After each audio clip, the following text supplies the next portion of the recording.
A few years back, I had the opportunity to working with a group of people who needed some automation. They didn't know they needed automation, but we talked about a problem they had. And the problem was they had a couple 100,000 documents that needed to be scanned in and become PDFs. They also had a database of descriptions of those documents, but they certainly weren't married up by any means. They were physical documents, and then there was a database referencing those documents. Oh my gosh, they had hundreds of thousands of these documents.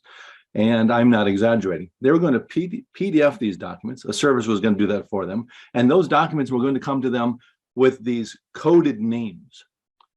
Those coded names somehow had to be matched up to the database so the descriptions, the metadata, could line up. Well, we spent about 2 hours planning this automation, and then about another 2 hours or so building a shell of the automation, and then another 2 hours or so testing the automation.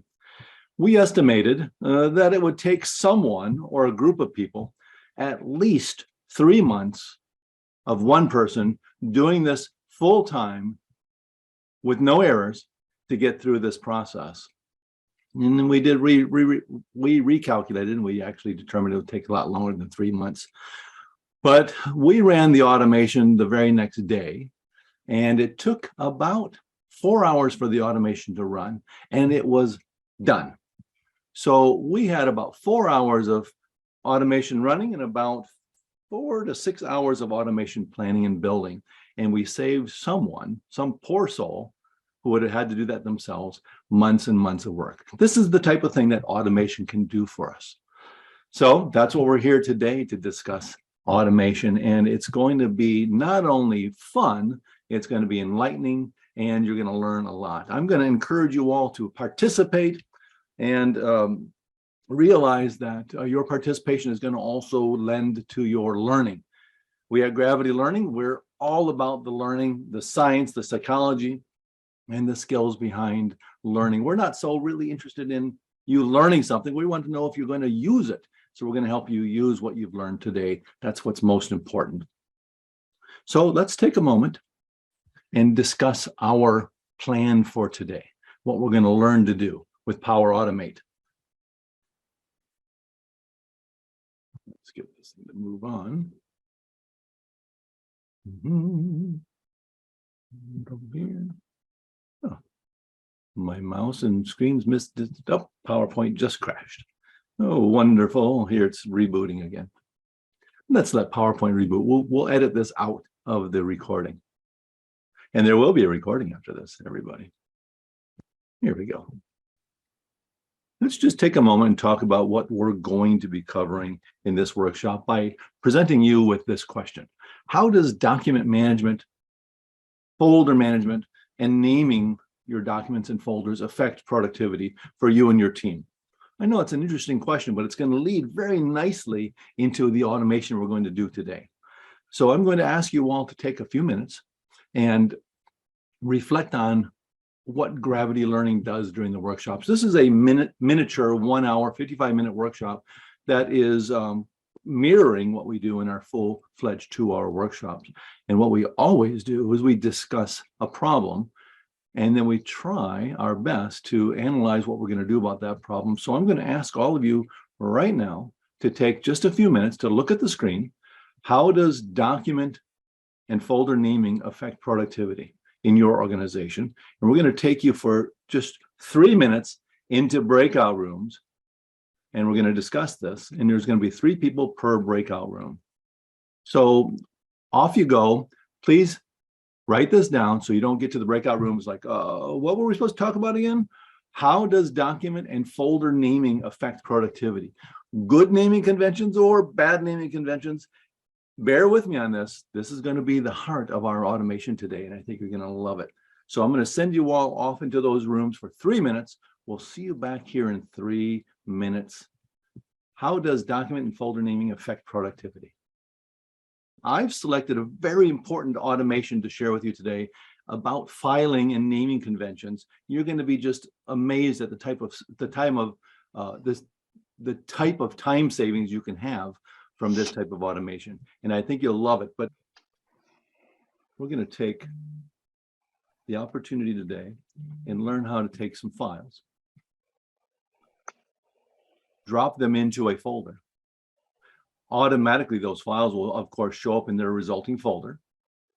And then at this point, the automation is going to automatically separate those files based on their name into their appropriate folders. Now, these appropriate folders could be anywhere on your network. They don't have to be specifically right here on my desktop. But wouldn't that be cool to have people, your organization, your team, or even just you, to be able to drop documents into a folder and not have to worry about anything else? Now have to worry about where they're going, which folders they're going into. They go into the proper folders automatically because of good naming convention. Does that sound like an intriguing automation for you? Go to the chat and let me know if you think this is something that you can actually utilize. Automatic filing of your documents because the naming conventions were followed. What do you think? Diana says yes. I love it, Michelle. Perfect. Interesting, right? So let's take, sounds great. Good. Thank you for your responses, everybody.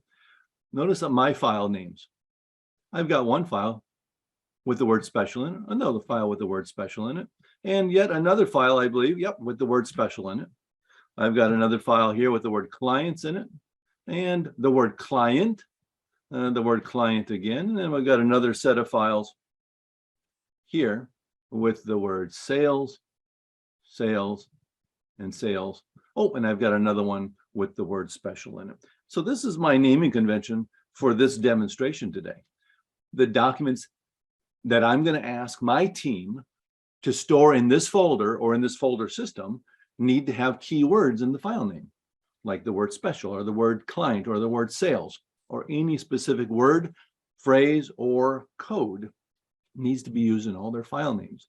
And if I could get my team to do that, well, then they're going to save a lot of time of filing these files. And when we save time, friends, we're not just saving time, we're also saving errors. Errors go way down when we automate, if we automate well. So friends, this is where we're headed, and I'd like you to consider the process of automation with me right now. The process of automation involves identifying what tasks might you automate, if you knew how to automate, and you'll know how in a few minutes. Think about those multi-step tasks that you do, or those repetitive, boring tasks that you do over and over and over again. Imagine not having to do those anymore. How much time might you save? How much frustration might you save? Or how many errors might you eliminate? So what's the best way to start automating?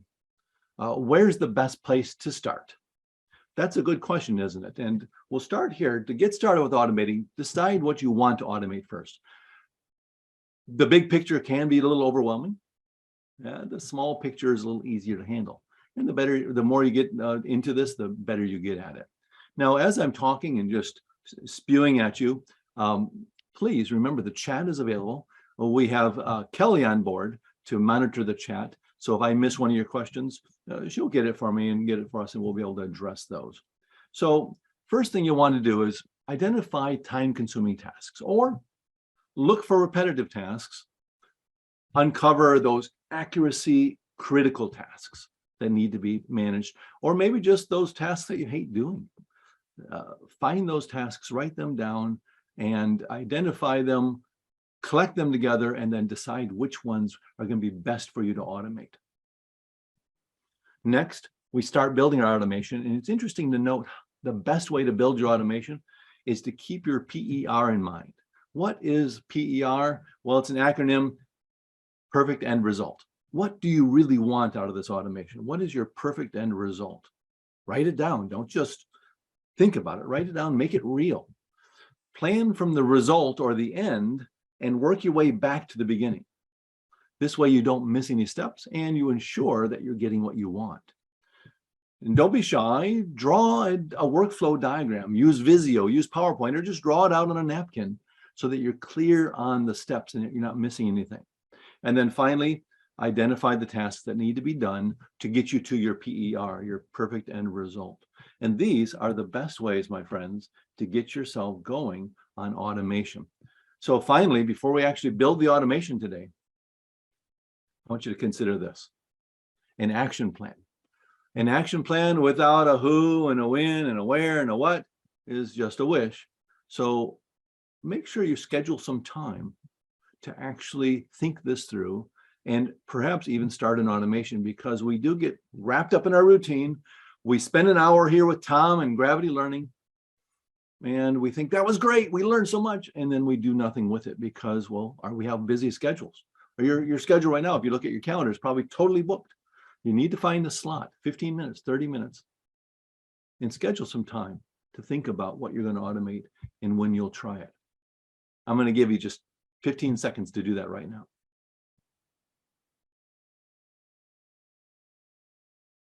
If you don't schedule it, it's not going to happen. You know that. All right, friends. Good. Let's get started with our automation. Microsoft has a tool called Power Automate. Power Automate is available to all of us. It's a free tool, but you can also download it and subscribe to it and have greater functionality with Power Automate. And I'm going to demonstrate some Power Automate for you right now by, first of all, introducing you to the Power Automate window. It's a very simple window. In fact, it looks just like this.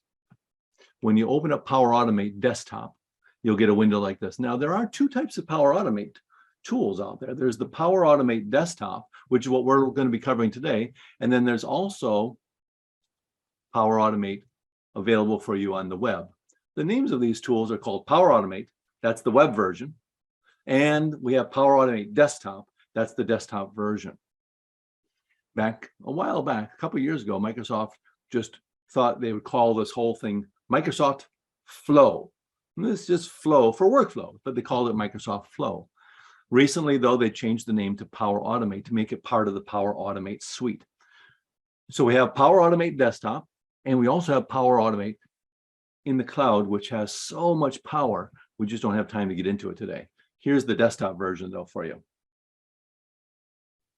The desktop version has a couple of key components. The new flow, which we're going to build in a few moments, and all the flows that you've already built are listed here.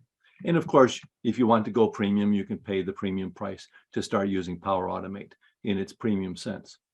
But once we start working with our flows, I'm going to move this over here. We need to decide what we're going to do. Remember, our perfect end result was to be able to take these files or any files and put them into a folder and then automatically have them distribute them automatically to their appropriate corresponding folder. Now, those corresponding folders could be on your desktop, could be in a network drive, could be anywhere you have access to. So that's our plan, our perfect end result. Let's start. If you have Power Automate installed on your computer, I'm going to encourage you to start it up right now. If you have Power Automate already installed, I'm going to encourage you to start it up right now and follow me through this process. If you don't have Power Automate already installed, you can get it by simply going to a Google browser, web browser, and Chrome or whatever browser you want, and type in Power Automate Desktop download. And you can download the Power Automate Desktop. Now, of course, check with your organization to make sure that it's okay for you to download software before you do. Don't just say, Tom said it was okay, because, well, we want to make sure we follow the rules and the governance imposed by your organizations, that's for sure. All right, we have Power Automate ready to roll. We're going to start our new workflow with Power Automate Desktop. I'm going to click on the new flow, and a new window will pop open asking me to name the flow. I'm going to give this thing a name. I'm going to call it Move Files to Folders. And I'm going to put a 2 after it because I've already done one to make sure I did it right this morning. So we'll click on Create, and we have our new Move Files to Folders Power Automate, and it's opening it up right now in a new window. Let's give it a moment to do so. And there's our new Power Automate window with our actions on the left, our workspace in the middle, and then our variables and other components over on the right. How does Power Automate Desktop work?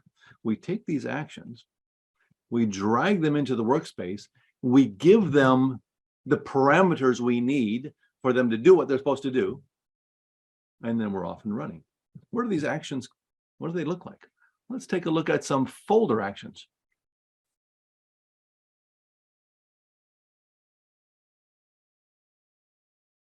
We can check and see if a folder exists. We can get files from a folder. We can empty a folder if we'd like through Power Automate. This one looks familiar. Get files from a folder. That's what we want to start with in this particular automation.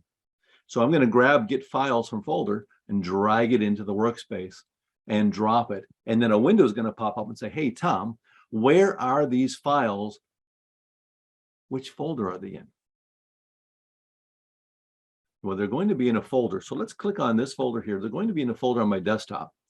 I'll go over to my desktop. We're going to find the folder called Drop In. That was the name of the folder that I set up for this exercise. So there's the drop in. Let's go ahead and hit the save button now. And notice the first command, the first action is get files in a folder. Wasn't that easy? Super easy. Just tell it, get these files in the folder. And this will be the folder they're going to get the files from. Currently, that folder is empty. You can see that. The next step now, could there be one file? Could there be 30 files? Could there be 90 files? Sure, there could be thousands of files. So we wanted to tell it to get all the files in that folder. And then we want to look at each one of those files individually, look at the name, identify the component in that name. Remember the naming convention we talked about? I've already told my team, all your documents that go into this folder have to have one of these three words in it: sales, client, or special. And of course, we could expound on that if we need to. So my team all knows that. Each one of their documents needs to have one of those words in that document. And you can come up with your own great naming convention so that everybody's on the same page and your documents all go to the right place. For this particular automation, that would be perfect. So next, we need to talk a little bit about how we tell a system like this to iterate through all the documents that are going to be in that folder. Great question, Samantha. What if both words are in the file name? That's a wonderful question. And the answer is, it depends on how you build it. Depends on how you design your flow. So when the flow, imagine the flow working like this, sequentially top to bottom. It's looking, let's say we're looking alphabetically for the word client first, and then we'd look for sales, and then we'd look for special.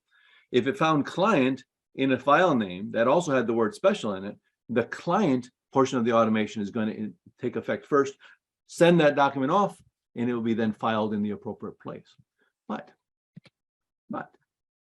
we could have our logic look and say, let's look at the whole document name, see if there's more than one in there, and then we can make a better, stronger decision and say if one takes precedent over the other. The workflow we're going to build right now is going to be sequential, and whatever hits first, that's what's going to get. But I'd also like you to note that under the file category, we have move files and we also have copy files. Consider that, Samantha. If we say copy the files, we could copy the file when it hit the word client into the client folder. And then since that file is still there because it didn't get moved, we could iterate through it again and say, copy the file to the next location. So there's a couple of alternatives. But before we get into the file piece, and thank you for the great question, we need to consider how we're going to iterate through all of these documents. The other term for iterate would be loop. And that's the correct word. You'll notice there's a term over here in the categories called loops. And if I expand that, we have a very popular loop called the for each loop. And in this case, we're going to say for each document that's in that folder, loop through it, identify the name, and then move it along. Now, it sounds complicated, but it's really not that complicated. If I'm going to drag over my for each loop, it's going to pop up a window and say, okay, Tom, for each loop, we need to select our parameters. And it says, okay, Tom, select your parameters. What does that mean? Well, over here, there's a little X that says, this is where you can enter your parameters, and this is where it becomes more clear. When I click on that little X, it comes back and says, hey, Tom, you're getting some files from this step. Here's the files. These are the parameters we're going to iterate through. Oh, now that makes really perfect sense to me because I've done this before, but you might be thinking, doesn't make much sense to me. So I'm going to cancel this. We're going to go up and name our variables more appropriately. I'll double click on this, get files from folders. And you'll notice the variable produced. In other words, when it looks inside this folder, finds the first document, it's going to iterate through all of them though, finds the first document, it's going to put that into a variable called files. I'm going to click on that variable. I'm going to rename it, making sure that I keep the percent signs on each side because that's how it works. I'm going to call it the files. Just to know that I did it. You can call it whatever you want, just no spaces. We'll click on save. Okay, so now let's go ahead and add in our loop. We'll drag it over. We'll click on the variables identifier. We're going to say the value to iterate is the files. That's the one we want. Perfect. So we're taking all the files from this folder and we're going to look at each file in that folder. We're going to call them the files. We hit save. So now we have a for each loop. At this point now, inside the middle of the for each loop, we're going to put a file command to tell it what to do with these files. We're going to tell it to move a file. I'll grab move file and drag it over into between the two for each and end on that loop. And it's going to pop up and say, okay, Tom, which files do you want to move? And is there a condition? Oh, that's right. It's conditional. We don't want to move them all carte blanche, just go over. We need a condition making sure that we're sending the right files to the right folders. So I'm going to cancel this. And we have to start, first of all, look at our conditions. We're going to say if something is true, then we're going to move the file. We'll drag that over into the for each area. The first operator now, if something is true, let's go over to the little variable. We're going to say if the current item. Now, what is the current item? The current item is the first file encountered in the files. I don't like the word current item. Current item doesn't sound like a file name. So I'm going to cancel this. We're going to go back up here to our for each loop, double click on it. And we're going to tell it the current item is going to be called the current file. Oh, that makes more sense to me now. So here we're looking at the files. And we're going to loop through each one of them and call it the current file. And then from the current file, that's where we're going to then put in an if statement right in between. By the way, everybody, this workshop, it's being recorded. So you can always go back and watch it again later in case Tom's going too fast for you, or you're just taking it in and you're thinking, wow, this is exactly what I want to do, but I'll never remember all this. You don't have to. We've got a recording for you. So the first operator is we're going to click on this little variable. And we're going to choose the current file.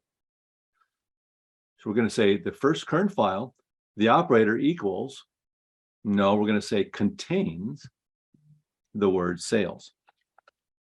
Or just how about the word sale?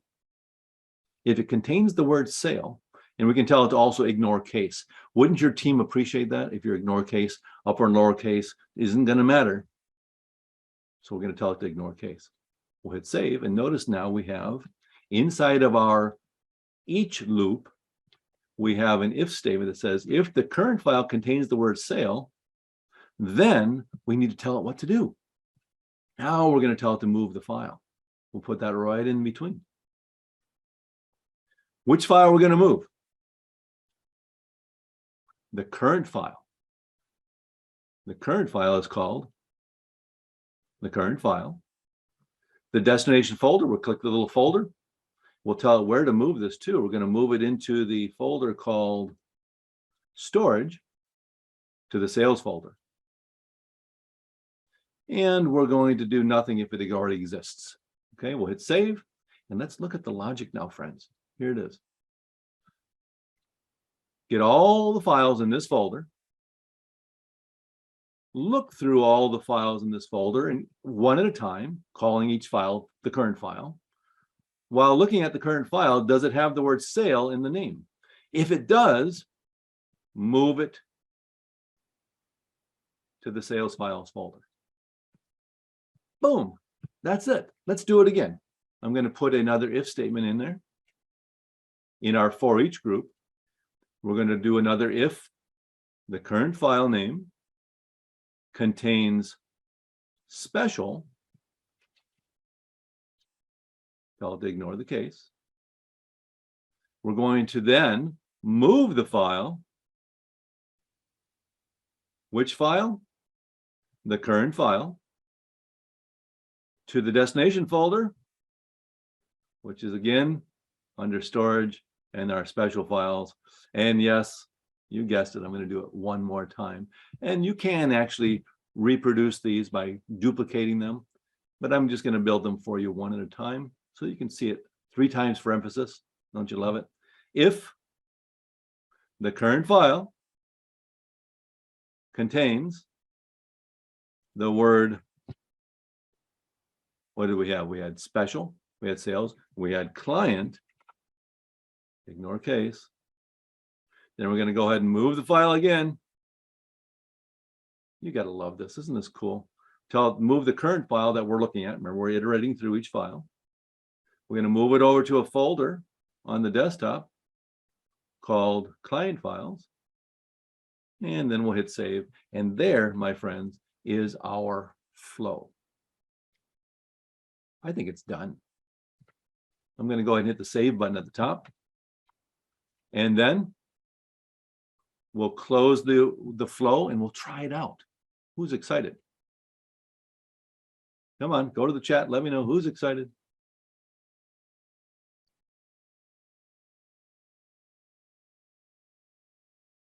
No questions? No excitement? I can't believe it. I don't believe it. Pretty cool, pretty excited. Woohoo! What are the lists it's storing to when it says store them into list? That's a very good question, Nicole. Very good question. That's another variable that I didn't bother introducing you to, but Power Automate creates its own variables in the background that we can rename, like I renamed current item to current file. So it's a list of items. This one's going to contain one item at a time in the list, but these lists can grow. So they're database lists that are used by Power Automate for us to iterate through those as well. It's a little complicated. Still digesting. Yeah, it's very complicated if you've never seen it before. But if you do it once or twice or 3 times and you have success, that complexity goes down very quickly. All right, everybody, I'm going to go ahead and we're going to move this out of the way like that. There we go. We're going to take a look inside of these 3 folders just to show you that those no tricks. The client folder is empty. The sales file is empty. The special files empty. All right, great. So I'm going to take all of my documents here and drag them into the drop-in folder. I'm going to copy them there though, because I don't want to move them right now, because I might have to do this again because some of you might want to see it again. So I'm going to go ahead and copy them into that folder. Bing, there they are. And then over here on Power Automate, we click the nice little run button. Looks like a VCR style run button there. Did I say VCR? Anyways, I'll click on the run button and watch what happens. Ready, set, and go. And boom, they're all gone. Where did they go? Let's go see. We'll go to the client files. There's 3 files in there now. Oh my gosh. Go to sales. There's 3 files in there now. We'll go to special. There's 4 files in there now. It's exactly what we wanted this to do. It's spot on. Let me show you that automation again. And I want you to consider this now. If we just have our team just dropping files into that folder, it could be dozens of files every day. And at the end of every day, just someone needs to be that George Jetson and come in here and push that button. And boom, it's all done. I'm going to click on the pencil.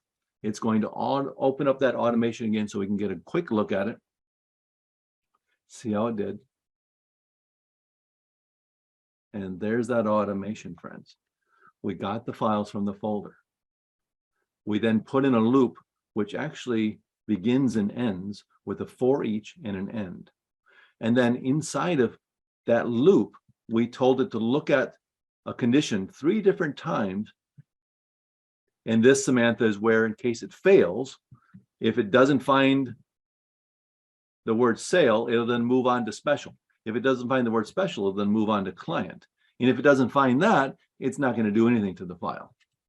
And there's that sequence in case something has more than one word that we're looking for in its file name. In this case, who wants to see it again? Well, I think we get the idea. What I'd like to do for you now is to leave this on screen, focus in on you a little bit, go to the chat and let me know if there's any further questions, comments, thoughts. What did you think about what you just saw? Where's your mind at right now? Is it swirling on ways you can automate? Nicole, are there any limits on the type and or size of Power Automate can handle? I'm going to say no. The reason I'm saying that is because Power Automate is just controlling the system. It's not actually pulling that file in and then sending it back out. It's just controlling Windows. It can control Windows in so many different ways. And I'm going to show you something that I have that might help you with that a little bit more. But the answer is no. Can it be scheduled? Stephen, great question. The answer is yes. You can schedule automations. That's for sure. And they can run on a timed schedule, an iteration or a sequence, or you can have it run once a day or twice a day at a specific time. So yes, Power Automate, the web version, and Power Automate, the desktop version, are working together, and you can actually build that timing in. So the answer is yes, Stephen. Any other thoughts? Can you, Liza, can you do the same with emails and files and emails from Outlook? The answer is yes. I was struggling when I was going to build this demonstration is, should I show them an automation that moves files? Or should I show them an automation that automatically, when an email shows up with an attachment, that attachment automatically gets saved to a particular folder? You don't even have to open the email. I decided on this one because I thought it had a broader audience, but Eliza, that's exactly what I wanted to show you. So you can look into that yourself. It's really one of the simpler automations you can build with Power Automate. So many different automation actions. How do you recommend exploring them? That's a wonderful question as well, Michelle. All of you have great questions. You'll see up top here, there's a search button, but you can only search for what you know, right? So learning can be done in a number of ways. We can learn by reading a book. How do I do something? Learn from start to end by reading. That's great. We can also learn from asking someone, like what you're doing right now. You're with me, you're learning. And then the third way to learn is the way I typically learn. It's on a need-be basis, what I need. So that's that perfect end result. I've identified a need. I've identified the perfect end result. Now I need to go find out a way to do this, to make it happen. So you'll need to go into, probably out to Google and say, I'd like to automatically move files based on their file name using Power Automate. That's good enough. And then someone out there is going to interpret that. They're already going to have a web page at Reddit or somewhere else, and you'll find the answer. So in needs-based learning, if you follow the rules or the steps I shared with you earlier, let me go ahead and put them back on the screen. It's going to help you a lot. Keep your perfect end result in mind. Plan from the end back. Draw that diagram if necessary, and then identify the tasks. And now at this point, you can start asking good questions out at Google, or take a Gravity Learning workshop, and we'll show this to you in a much more fluid time, allowing you time to practice and try it on your own. This is a much shorter version of our workshops. Does this work with local box or Dropbox folder? 100% yes. It sure does. So let's go back and explore Michelle's question a little bit more. You can also explore by expanding and taking a look at the commands that are embedded in each one of these categories. This can take you a good hour or two to go through, explore, write down the ones you think might be useful. It might be helpful, but I prefer using my need to drive my questions and then going out to Google to find the answers. Great question. All right, friends, I bet you're interested in what other automations Tom has up his sleeve. Well, I'm going to share those with you right now. Take a look at my screen. I've got another automation I want to share with you. See all these documents over here? I've got 97 images in this folder. There could be 97,000 images. There could be a lot of images here. And I've just been told that once I upload all these images, I need to label these all with the word uploaded. Each one of these file names needs to now be prefaced with the word uploaded. It's going to take me 20 minutes and there's probably going to be errors. Well, I don't have to do that if I built an automation. Let's take a look at this automation. I called it the rename images lickety split. I've got a rename by adding the word uploaded and to remove the word uploaded. I'm going to click on the little pencil to edit this one. Oh, good. Thank you, Glenn. And let's take a look, friends. Let's take a look at this automation I built to rename these images. It's literally just 3 commands. Get the files in the folder, iterate through each of them with a for each loop, and then rename them. And I told it to put the word uploaded in front of the name. Let's open up that command so you can see what it looks like. The file to rename, the current item. We want it to add text. We can tell it to remove text, add text, replace text. It's amazing. I told it to add the words uploaded with the dash before the name. You're probably thinking, really? Is it this easy, Tom? It really is. I know it seems complicated because there's a lot of steps, but it walks you through it. So I'm going to go ahead and close this one. And let's run the workflow. I think I just closed the whole Power Automate. Good job, Tom.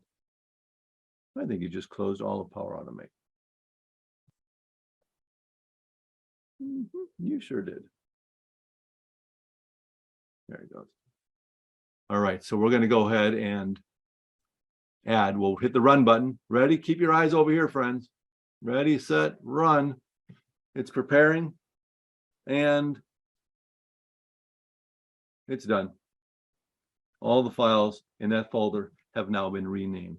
Oh my gosh, I made a mistake. I shouldn't have done that. I'm going to run my remove macro now, my Power Automate. It's going to remove all those from the file names. And done. Phenomenal, right? How easy is that? I've got one more to share with you. Notice these documents in this folder. This is how I receive all of these JPEGs or these pings with the last name, comma, first name. And my client requires it to be first name, not last name, comma, first name. So I wrote a Power Automate that will automatically clean up those names. This one's pretty complicated because I had to find where the comma is and then say, okay, prior to the comma is the last name and after the comma is the first name, and then swap them. So we'll go ahead and run that workflow and let's take a look. Here it goes. It's going to go and take, oh, there it's done. It's swapped the last name, comma, first name. Now it's first name, comma, last name. You probably want to see that one. Let's go ahead and take a quick look. This one's a bit more complex. Is there a report generated for each run with successful fail details? Yes, there is. There is a report for success. You see this one's a bit longer and success and fails. A bit longer, but again, Power Automate. It's not just for those people who are programmers. It's not just for people who are really, really technically smart. It's for all of us. Just normal, everyday people can automate their daily tasks on their desktop. Another alternative to Power Automate Desktop is Power Automate in Office 365. Some of you have never seen that before, so I'm going to share it with you right now. Power Automate 365. We'll go in there and we'll take a quick look. Just so you know where it's at. Remember the Power Automate Desktop, you can download that by going out to Google and just type in Power Automate Desktop, download. Here in Office 365, you can also go to Power Automate. This is the web version.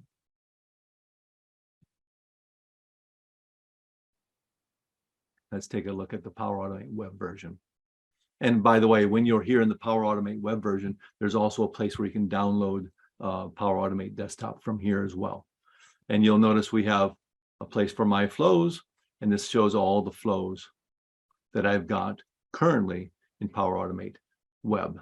Now, what's the difference between the web version and the desktop version? The desktop version is more about controlling your environment on your computer, And the web version is more about controlling your Office 365 experience, as well as working with triggers from all over the place. What do I mean by triggers? I'm going to share with you one thing, the templates here, and then we're going to move on to our last little automation. Notice we can look and see if someone has tweeted with a specific hashtag, and if so, store that in Power BI. Tweeting? Twitter's not from Microsoft. No, but Microsoft's got over 300 triggers, 300 connections to all these different services, Facebook, Twitter, Google Sheets, Asana, all kinds of different connectors that you can use to automate those processes. Very powerful. So friends, every morning I get in to my office and I want to set up my computer, my morning prep. I don't want to have to do it myself. And what does that involve? Well, my morning prep involves opening up Word, opening up Excel, opening up PowerPoint, opening up Outlook, and also opening up the calculator. So I'm going to have my Power Automate open up Word, Excel, Outlook, and my calculator. Yep, that's what I'm going to have to do. So I'm just going to click on that, and automatically all four of those programs are going to start opening. Word just opened up, Excel just opened up, my calculator just opened up, and Outlook just opened up. I didn't have to do any of that. How hard is it, Tom, to open up Word, Excel, and PowerPoint? My goodness. But what's the big deal, Tom? Well, think about it. If it takes you 2 minutes to open up all your programs and arrange them on your screen, but you have Power Automate do it for you instead, that's 2 minutes saved every day. Now multiply that out across your team. You've got 10 team members. 2 minutes saved every day by 10 team members. That's 20 minutes a day being saved. Now let's multiply that out across 3 or 4 different automations. We could be literally saving 10, 20 minutes per day per team member. Do the math.